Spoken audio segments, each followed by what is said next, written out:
Britannia Bedda n'a pas le choix puisqu'il est retenu pour le prochain mondial. Il est sur la liste de Koulina. Il n'avait pas le choix de... Justement, ce qui a pesé peut-être sur la décision de l'arbitre. De se rater, j'espère, pourquoi pas. C'était tout simplement un arbitrage correct. Il faut même pas dire courageux, c'était un arbitrage correct. Nous, les Algériens, on ne veut pas de cadeaux. On n'est pas comme certaines parties.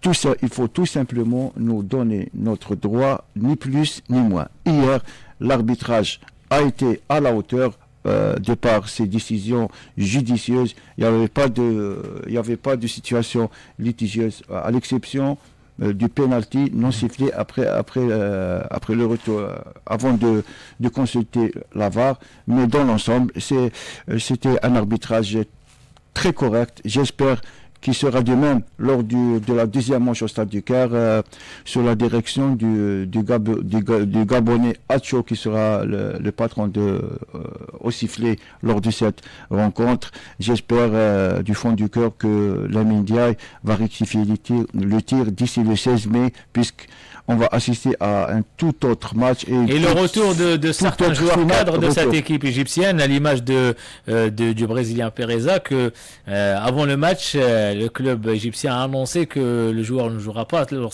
de cette rencontre, mais finalement il est rentré, il a marqué, heureusement qu'il y avait une faute. Donc c'est une guerre déjà psychologique de la part du club égyptien. Tu sais, Walid, il faut se méfier déjà avant le match retour. On s'est habitué à ces manœuvres. C'est une manœuvre. C'est du bon guerre, Oui, de bon guerre. Depuis, tiens-toi bien, depuis 1983, à l'occasion de ce fameux match des éliminatoires pour les Jeux Olympiques de Los Angeles en 1983, ce fameux match retour au stade en 84, au stade du Caire, tout ce qui s'est passé sur la pelouse, il y avait un but à 0 pour les Égyptiens.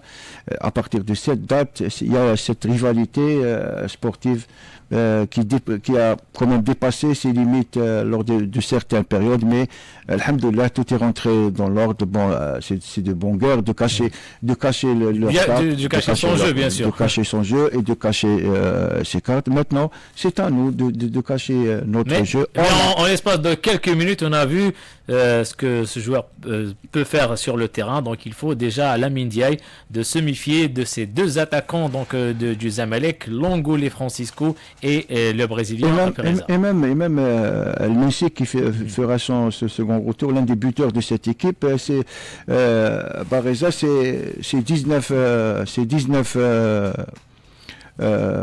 participations.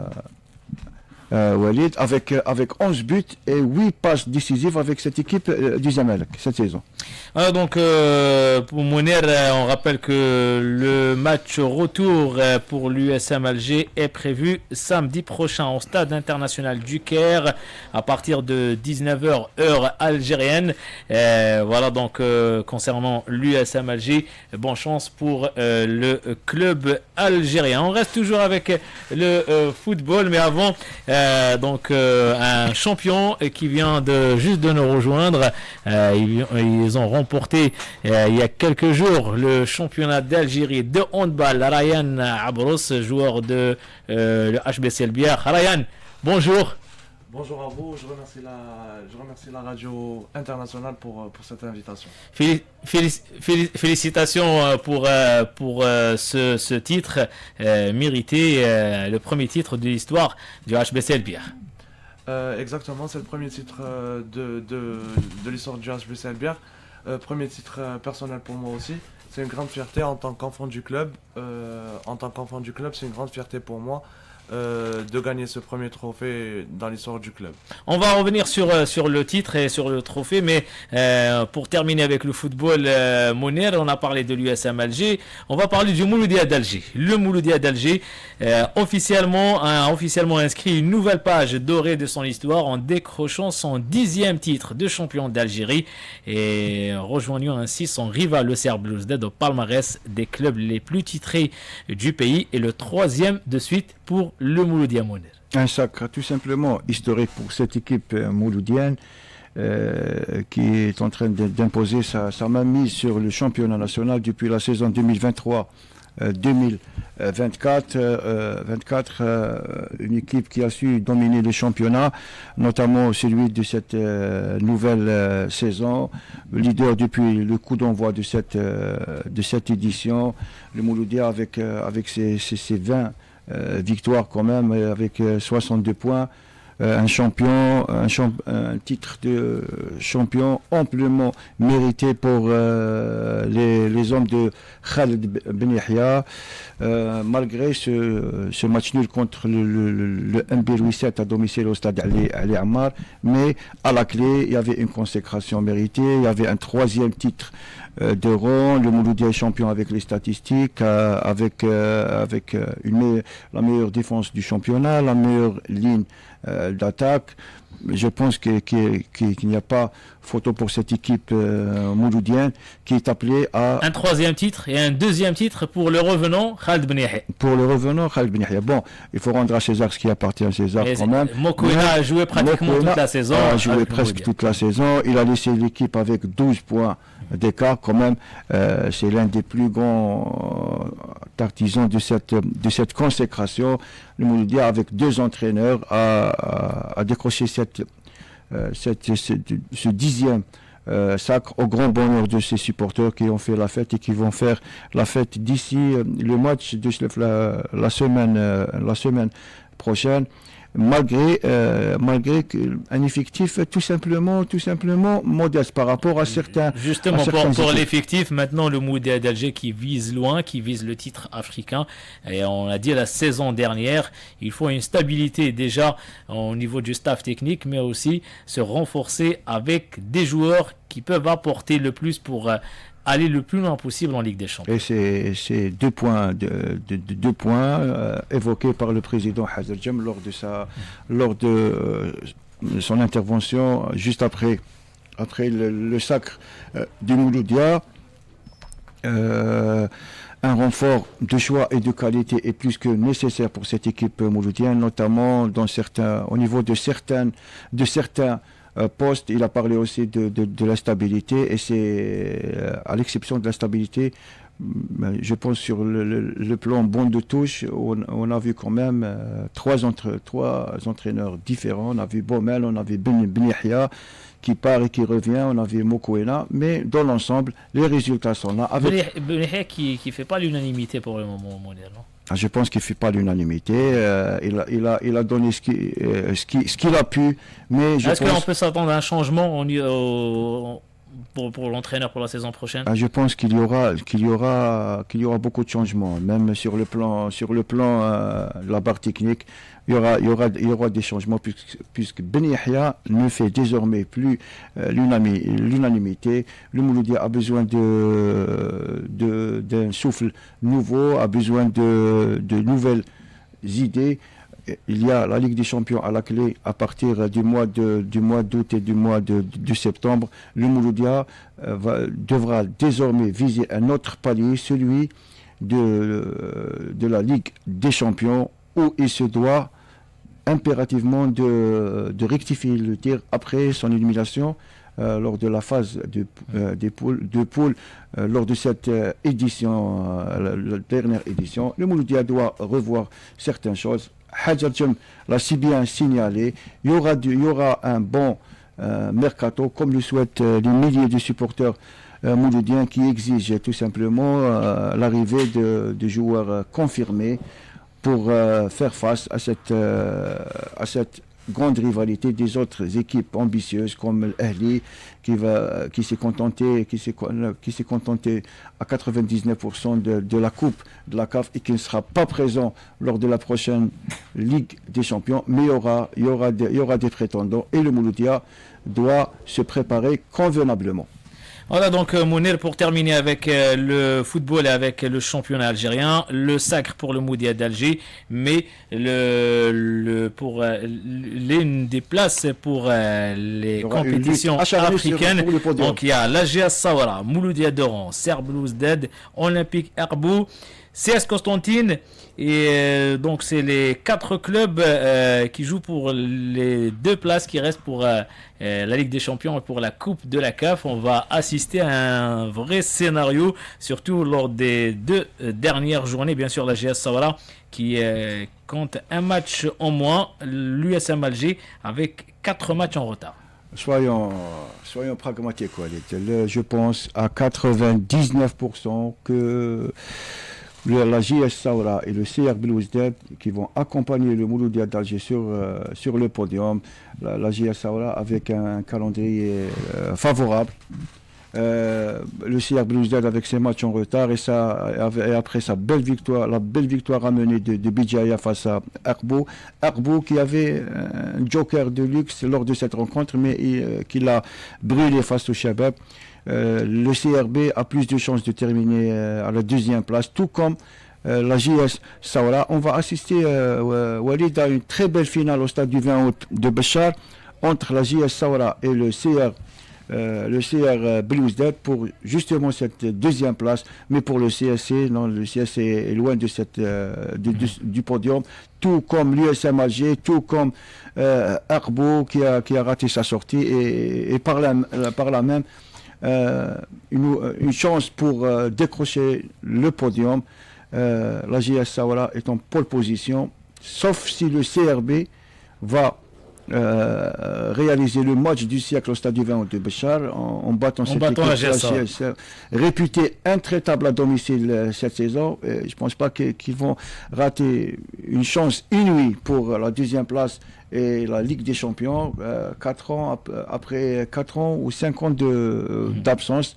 Mais une chose est sûre, le CRB et la JS Sawara vont accompagner le Mouloudia sur le podium. Pour terminer, on passe directement en handball, la relégation. Donc l'Espérance Mostagane Mouloudia d'Albaï est déjà relégué. L'Athletic Club de Paradou qui conserve une petite chance, mais ça va être très très compliqué pour l'Athletic Club de Paradou. Il faut remporter les matchs qui restent et attendre les autres résultats des autres clubs. Mais le problème, c'est que le Paradou, ce réveil tardif du Paradou intervient, je pense, au mauvais moment, puisque les pakistes vont rendre visite justement à cette équipe de Louis VII qui a besoin de 3 points seulement pour assurer son maintien. Et le Paradou a besoin d'un carton plein pour peut-être sauver sa peau de la relégation, mais son destin n'est pas entre et attendre un faux pas de Louis VII et de l'entente de Sétif. L'entente de Sétif qui va jouer 3 matchs à domicile.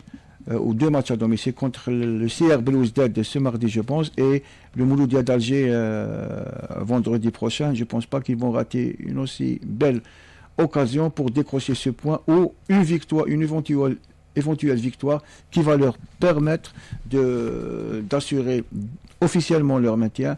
Mais il y a quand même, le Paradou n'est pas en Ligue 2. Jusqu'à preuve du contraire, le Paradou n'est pas en Ligue 2.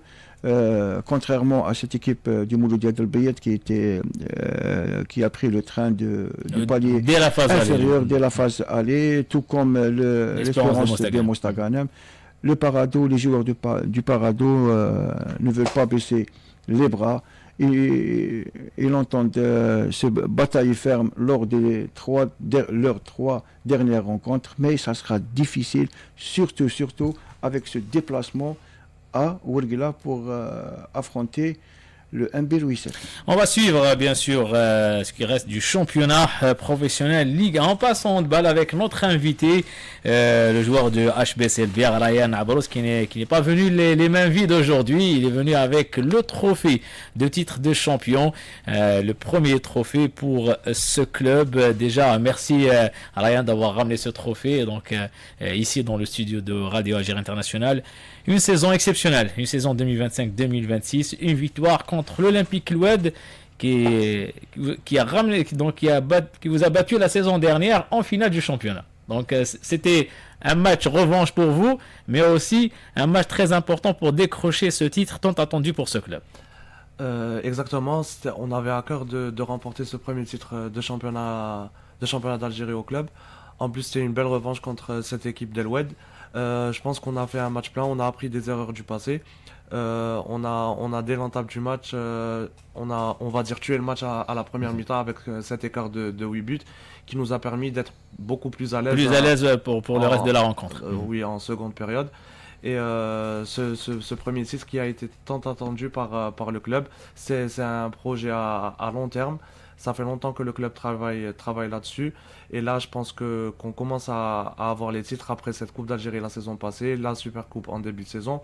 Là, on vient de gagner le championnat. Il nous reste encore un titre à aller chercher en fin de saison, qui est la Coupe d'Algérie, qui reste aussi l'objectif parce que dès le début de saison, on avait pour objectif de remporter le triplé. Mounir, on parlait tout à l'heure de la stabilité pour le club d'Elbière, soit le club de handball et même pour le club de football qui a fêté son accession en Ligue 1. Donc quand on a une stabilité administrative et une stabilité avec tout un staff, les joueurs, les entraîneurs, avec le temps, on peut ramener des résultats. On a vu avec le club ou avec l'équipe du football et aussi avec le club de handball, avec des jeunes joueurs comme Ryan et avec des joueurs d'expérience comme Messoud Berkous. Et le résultat est là. Un titre, le premier titre pour le HBC Elbière. Tout d'abord, on félicite cette sympathique équipe du HBC Elbière, une équipe professionnelle au sens propre du terme, que ce soit en handball et même en football. Elbière est en fait en ces derniers jours, tant mieux pour nos amis elbiérois. C'est une très belle saison, une saison historique avec des titres, avec une accession extraordinaire de la JS Elbière. Hier, c'était au tour du handball de fêter un nouveau titre historique amplement mérité. J'ai suivi ce championnat avec beaucoup d'intérêt. Et j'ai vu que il y avait pas un niveau extraordinaire comme le pensent les experts du handball, surtout durant ces dernières années. Mais il y avait quand même des équipes qui ont réalisé de belles performances, comme le HBC Elbière, garçons et filles. Garçons et filles. Aussi, il y a cette équipe d'Eloued qui s'est battue jusqu'au bout, mais qui cette fois-ci, c'est aux gars d'Elbière qui ont eu le dernier mot, avec beaucoup de mérite.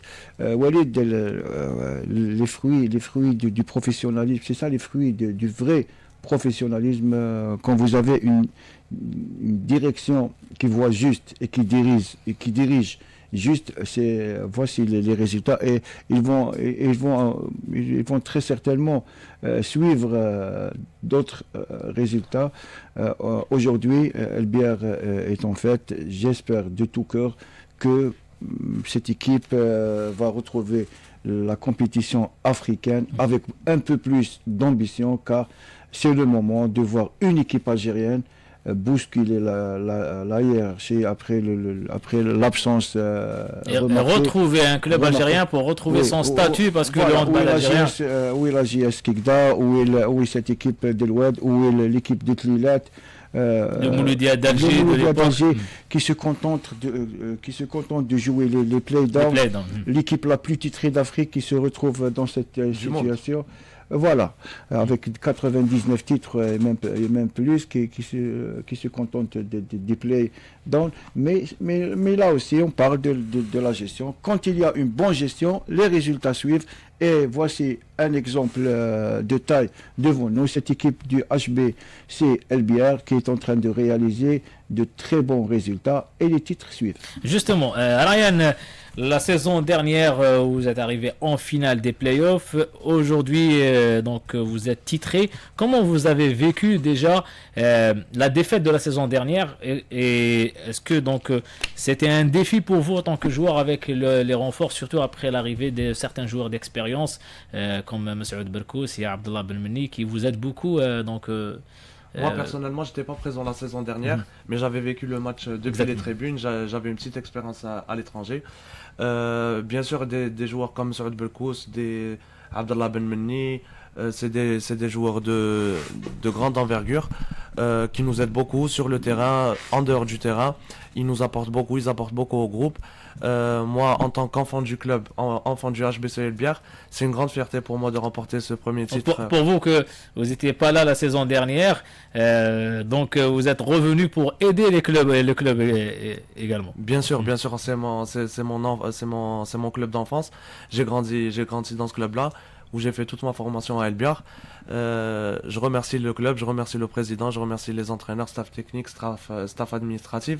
Ici aujourd'hui le sport elbiérois est en fait, comme l'a dit, je pense que c'est aussi grâce aux responsables de la commune d'Elbière qui ont misé sur le sport à Elbière.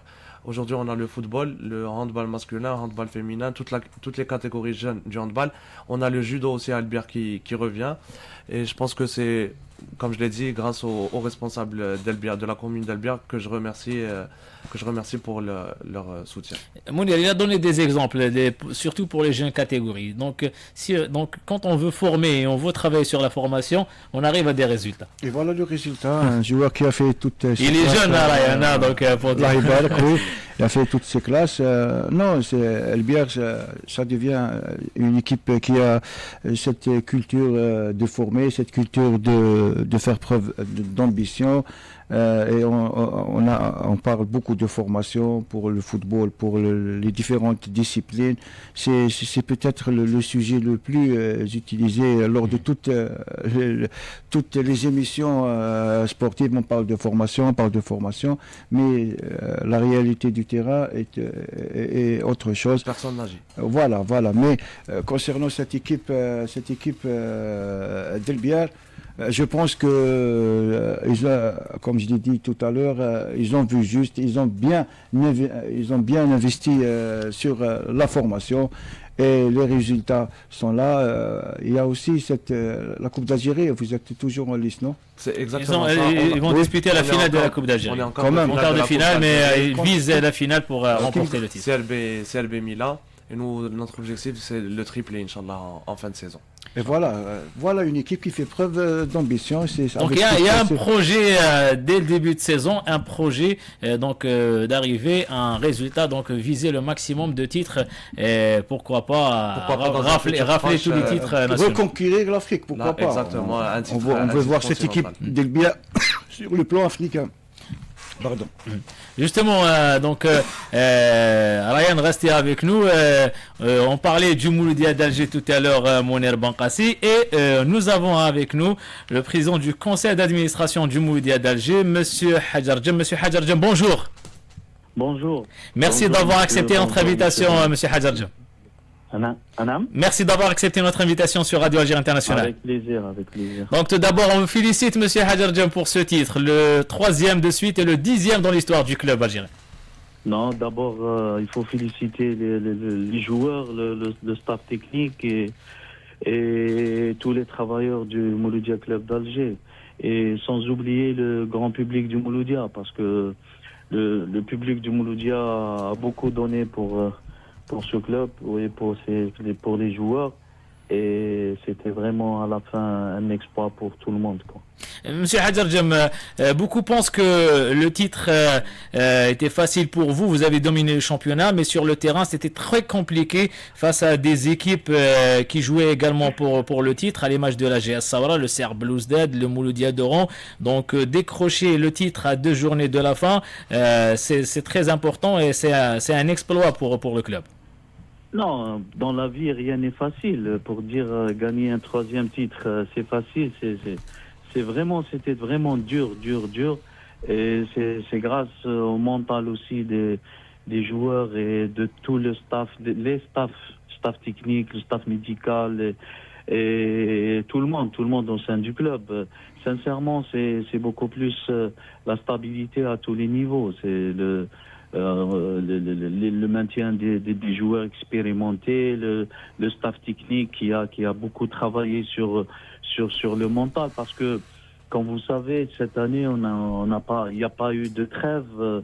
On a commencé la préparation le mois de juillet, je crois, ou le mois d'août, et c'était pas facile. Il n'y avait pas tous les joueurs avec le CHAN, et après, il y a eu beaucoup de matchs entre la Coupe d'Algérie, le championnat, la Supercoupe, la Coupe d'Afrique. Et ensuite, il n'y avait pas de trêve à cause des matchs retard. Les joueurs, c'est pas des robots. À la fin, ils se sont donnés à fond pour essayer de gagner ce titre. Et il y a certains joueurs, je pense 7 ou 8 joueurs avec le staff technique aussi qui est là et c'est son deuxième titre. Je pense que c'est pas facile du tout de gagner, de garder ce rythme et de garder cette stabilité. Mais à la fin, c'est grâce aussi à Sonatrach, notre sponsor notre sponsor, c'est le propriétaire. C'est Sonatrach qui a mis tous les moyens à la disposition du club, commençant par le centre d'entraînement. Sincèrement, c'est un outil de travail extraordinaire qui a ramené de la stabilité, qui a ramené c'est-à-dire l'expérience, qui a ramené beaucoup plus le professionnalisme, c'est-à-dire avec les joueurs. Maintenant, le joueur, auparavant, c'était très difficile de trouver un terrain d'entraînement, c'est très difficile d'organiser un match. Et maintenant, le joueur, il est programmé dans sa tête, il se lève le matin, il prend la route, et il est à Zeralda, il travaille ses 5 heures, ses 8 heures. Il y a de la restauration, il y a de la récupération, il y a le médical. Et tout ça dans le haut niveau compte beaucoup. Pour certains, c'est des détails. Mais pour moi, avec la petite expérience que j'ai maintenant dans le monde du football, ces détails jouent beaucoup à la fin pour gagner ce genre de titre. Monsieur Hadjarjem, vous avez parlé de la stabilité. Déjà, vous allez tout d'abord fêter ce titre, mais pensez dès maintenant à l'avenir, donc pour les prochaines échéances, notamment avec la stabilité du staff technique. Est-ce que vous avez déjà discuté avec le staff s'il va continuer l'aventure avec le Mouloudia? Et concernant le renforcement, Monsieur Hadjarjem, surtout que vous allez jouer la Ligue des Champions et ça reste l'un des objectifs du Mouloudia d'Alger, surtout que le Mouloudia a quitté donc la compétition dès les quarts de finale la saison dernière et certainement vous voulez aller le plus loin possible et pourquoi pas essayer de décrocher ce titre tant attendu pour le Mouloudia. Inch'Allah, le staff technique, il a un contrat jusqu'à l'année prochaine. Et sincèrement, la relation qui existe entre le Mouloudia et M. Ben Yahya, c'est une relation exceptionnelle et spéciale. Je pense qu'il a toujours répondu présent à la sollicitation du Mouloudia et je pense qu'il a, si je peux dire ça, il a un faible pour ce club, il aime ce club et il est très à l'aise dans ce club. Mais je pense qu'ici, si on parle de stabilité, on peut pas changer le staff technique chaque 2 mois ou chaque 3 mois. Le haut niveau demande de la planification, demande de la programmation, demande de la stabilité. Mais je pense que le Mouloudia ne peut pas jouer autre chose que les titres. Ce club, c'est un grand club, c'est le doyen des clubs algériens. Moi, je suis déçu de fêter aujourd'hui le 10e titre. Ce club mérite de fêter son 20e ou 25e titre. Dommage pour ce grand club qu'il a vécu plusieurs passages à vide. Quand on parle entre 79 et 99, le Mouloudia n'a pas gagné aucun titre. Il n'a pas gagné le championnat. Ça, c'est pas normal pour un grand club comme le Mouloudia. Si on parle aussi entre 99 et 2010, c'est 11 ans aussi, le Mouloudia n'a pas gagné de titre. Ensuite, c'est entre 2010 et 2014. Le tout, c'est 45 ans. Pendant 45 ans, le Mouloudia n'a pas gagné de titre de champion d'Algérie. Pour moi, c'est pas normal. Un grand club comme le Mouloudia, pendant 45 ans, n'a pas gagné de titre. À la fin, on va fêter le 10e titre, mais on va le fêter comme il le doit. Mais Mouloudia mérite mieux. Comme vous l'avez dit, comme vous venez de dire, ce club n'a pas le droit à l'erreur. Il doit dès maintenant passer à autre chose et préparer pas l'année à venir, mais les années à venir. Il y a le club. Il faut renouveler il faut renouveler à certains joueurs. Il faut ramener d'autres joueurs expérimentés pour qu'on puisse jouer le haut niveau et essayer d'aller le plus loin en Champions League africaine, Inch'Allah. Monsieur Hadjarjem, il y a mon collègue Mounir Bankassi qui vous posait la dernière question. Avec plaisir. Mounir, c'est un ami du club. Bonjour, Président.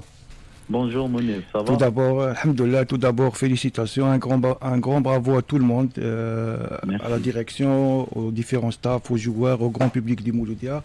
Vous avez évoqué... Donc vous faites partie. Bien évidemment, et je suis fier. Vous avez évoqué certains points très importants, la stabilité, le haut niveau, l'ambition, et les supporters du Mouloudia rêvent d'un mercato XXL pour, pourquoi pas, reconquérir l'Afrique, pourquoi pas réaliser quelque chose de spécial en Ligue des Champions. Est-ce qu'on peut avoir quelques petites infos concernant le mercato? Vous avez évoqué le mot joueur d'expérience. Et c'est l'occasion d'entendre la confirmation du président. Non, bon, il faut des joueurs d'expérience, mais il faut aussi un mélange, c'est-à-dire l'expérience avec la jeunesse. Maintenant, comme vous le savez, le club, c'est-à-dire il y a beaucoup de joueurs, je pense, dans 2 ans, 3 ans, c'est-à-dire il faut renouveler, il faut avoir des joueurs d'expérience et aussi des jeunes pour essayer de garder le même niveau d'ici 2, 3 ans, 4 ans. C'est pour ça, les erreurs du passé, il ne faut pas les refaire. Dès maintenant, il faut penser à l'avenir. C'est un passage obligé. On voit les grands clubs. Ce matin, j'étais en train de discuter avec le coach. On a parlé de Manchester City. Tout le monde a remarqué qu'il y a eu un changement de génération ou un passage à un autre niveau. C'est-à-dire le changement il est toujours difficile à vivre et maintenant il faut traverser cette période tranquillement. Bien sûr, le Mouloudia, il faut des recrutements, il faut faire un mercato.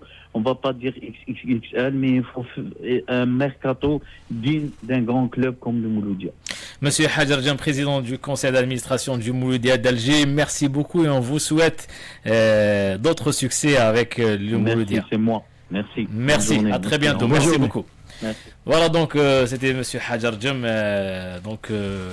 Voilà, Mounir, il nous a donné quelques indices. Voilà.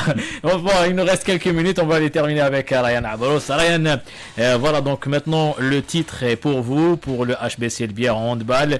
Vous allez viser la Coupe d'Algérie, mais l'objectif, est-ce que vous avez discuté avec le staff, avec le président, d'une éventuelle participation à une compétition africaine ou arabe la saison prochaine? Je ne serai pas présent la saison prochaine. Vous allez nous donner l'exclusivité. C'est l'occasion. Vous allez jouer en professionnel? Oui, en professionnel en France, à Cherbourg. Mais je pense que le club a décidé de faire une participation en Coupe d'Afrique ou en Coupe arabe la saison prochaine. Je souhaite tout le succès à mon club de cœur et j'espère que ce sera une porte pour des prochains titres à venir. Pour les titres à venir et pour vous, une carrière de professionnel qui va commencer et surtout après l'arrivée de l'entraîneur espagnol Raúl Alonso qui a assisté aux playoffs et à cette finale et vous allez entamer donc un stage à partir de demain. Vous allez partir en Tunisie pour un stage et 2 matchs de préparation avec la sélection tunisienne en prévision des prochaines échéances et notamment bien sûr les championnats, les Jeux méditerranéens et après il y aura les championnats du monde et championnats d'Afrique. Déjà, de voir le sélectionneur, le nouveau entraîneur sélectionneur de l'équipe nationale, c'était motivant pour vous de le voir dans les tribunes? Bien sûr, c'est pour faire preuve de présence et donc que vous êtes prêt pour rejoindre la sélection. Bien sûr, c'est un entraîneur de grande renommée, c'est un Espagnol quand même, c'est la meilleure école actuellement, oui. C'est ça, avec l'école scandinave. Et qui a la double casquette, il est espagnol, il a travaillé en Allemagne avec Kiel, avec une mentalité allemande, exactement. Voilà, et il a travaillé au plus haut niveau, il avait le club de Leipzig en début de saison, c'est quand même un entraîneur de grande renommée. On a hâte de voir ce que ça va donner avec ce nouvel entraîneur. Avec de nouvelles idées qu'on n'a peut-être jamais vues auparavant. Et c'est aussi l'occasion pour lui de voir les qualités du joueur algérien lors de ces 2 prochaines rencontres contre l'équipe de Tunisie. Ça va être court, on n'aura pas le temps de beaucoup travailler, mais ça sera un bon premier contact avec ce nouvel entraîneur. Et j'espère que ça va apporter les fruits. Pour les Jeux méditerranéens, ça va être compliqué pour vous, vu que vous allez participer aux Jeux méditerranéens, après vous allez partir en France? À Alors les Jeux méditerranéens, ça sera en août. Je pense qu'il n'y aura pas les joueurs professionnels. Justement. Parce que c'est pas une date c'est pas une date IHF. Voilà. Je pense qu'il y aura beaucoup plus les joueurs locaux. Ça sera aussi une bonne occasion pour les joueurs locaux de démontrer les qualités au sélectionneur et de faire comme ça le sélectionneur il aura un large choix. Il aura une petite idée. Voilà, c'est ça, une petite idée. Il aura un large choix de joueurs à sélectionner pour être. On aura la Coupe du Monde en janvier 2027 en Allemagne et j'espère que ça sera une bonne préparation pour nous pour la Coupe d'Afrique 2020. C'est l'objectif principal, c'est le championnat d'Afrique où l'Algérie a remporté le dernier titre, c'était en 2014. Et le prochain championnat d'Afrique est très important vu que c'est un tournoi qualificatif pour les Jeux Olympiques 2028. Mais avant, Walid, il y a la Coupe du Monde. Avant, non Bien sûr, oui, il y a la Coupe du Monde. La priorité des priorités maintenant, c'est la Coupe du Monde. La Coupe du Monde est essayée de qualificative aux Jeux de Los Angeles. Oui. C'est ça. Nous, comme on l'a dit, le coach il aura 6 mois pour préparer la Coupe du Monde. Ça sera un peu court, mais je pense qu'on fera le nécessaire. Il y aura un petit changement peut-être dans l'équipe, vu qu'il y a certains cadres qui ont quitté l'équipe nationale, à l'image de Moussaoud Belkous qui a annoncé que la dernière Coupe d'Afrique des Nations c'était la dernière compétition. Dommage, bien sûr, dommage. C'est une légende du handball algérien.